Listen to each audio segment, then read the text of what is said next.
سنا ہے تو ہفتے میں ایک دن ملتا ہی نہیں مہینے میں. کہنے لگے حضرت جی جب مدینے سے آیا تھا تو ایک کرتا اور ایک تامد ساتھ لایا تھا. مجھے آج 2.5 سال ہو گئے ہیں, میں نیا لباس نہیں خرید پایا. میں نے عرض کی میں اس دھرتی پہ بسنے والے لوگوں کی داستان سنا رہا ہوں. کہا میں اپنی تامد دھو کر خشک ہونے کو ڈال دیتا ہوں, اسے آدھا دن لگ جاتا ہے, خشک ہوتی ہے تو تامد پہن کے قمیض دھو لیتا ہوں اور پھر قمیض ڈال دیتا ہوں. حضرت جی سارا دن بیت جاتا ہے تو باہر نہیں آ پاتا. حضرت عمر فاروق کی گردن جھک گئی. کہا سنا ہے تو رات کو ملتا ہی نہیں. یہ لفظ کہے تو حضرت سعید بن عامر کہنے لگے یہ میرا راز تھا, آپ میرے امیر نہ ہوتے تو کبھی فاش نہ کرتا. دن میں نے بندوں کے لیے رکھا ہے, رات اپنے رب کے لیے رکھی ہوئی ہے. میں رات کی تنہائیوں میں اپنے کریم کی بارگاہ میں جاتا ہوں اور میں سارے دن کے گناہوں کی معافی مانگتا ہوں. میں اپنی غلطیوں کی تلافی کا سوال کرتا ہوں, اس کے حضور جاتا ہوں, اسے دکھڑے سناتا ہوں. رات میری اس کے لیے بیت جاتی ہے. حضرت عمر کی اور گردن جھک گئی. فرمایا یہ بتا کہ تم ملتا ہی نہیں, کبھی کبھی تو روتا ہے اور بے ہوش ہو جاتا ہے.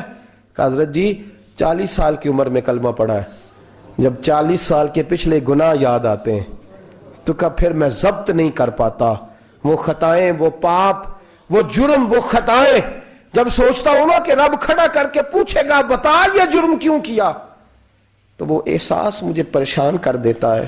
حضرت جی میں پھر برداشت نہیں کر پاتا, پھر میں تڑپ اٹھتا ہوں, میری یہ کوتاہیاں ہیں, بتائیے کیا کہتے ہیں. حضرت فاروق اعظم نے گردن اٹھائی تو آنکھوں میں آنسو تھے. کہنے لگے یا اللہ مجھے اس جیسے کچھ اور گورنر بھی عطا فرما, یا اللہ اس جیسے کچھ اور گورنر بھی. عزیزو اپنا حال کیا ہے. ملک شام جب فتح ہوا تو حضرت سعد بن ابی وقاص رضی اللہ تعالیٰ عنہ کہتے ہیں کہ کچھ لوگ مجھے کہنے لگے کہ ہم آپ سے معاملات طے نہیں کریں گے, ہم جزیہ دیں گے, ٹیکس دیں گے, اسلامی حکومت کے زیر اثر آئیں گے, لیکن آپ سے معاملات طے نہیں کریں گے, اپنے امیر کو بلائیے. تو حضرت سیدنا سعد بن ابی وقاص کہتے ہیں میں نے خط لکھا. فرماتے خط لکھا حضرت عمر کو. میں نے کہا جناب آئیے. جواب میں حضرت عمر نے خط میں جواب لکھا کہ فلاں دن فلاں تاریخ فلاں وقت میں ملک کے شام پہنچ جاؤں گا. حضرت سیدنا عمر چلے گھر سے, ایک غلام, ایک گھوڑا, ایک نیزہ. حضرت فاروق اعظم نے کچھ کھجوریں, خشک کھجوریں, کچھ سرکہ باندھ کے رکھ لیا رستے میں کھانے کو. یہ بادشاہی میں فقیری ہو رہی ہے. لاکھوں مربع میل کا حکمران ہے, کروڑوں اور اربوں روپے پاس پڑے ہوئے, وہ ساری چیزیں رکھ لیں اور سیدنا عمر فاروق رضی اللہ تعالیٰ عنہ چلنے لگے.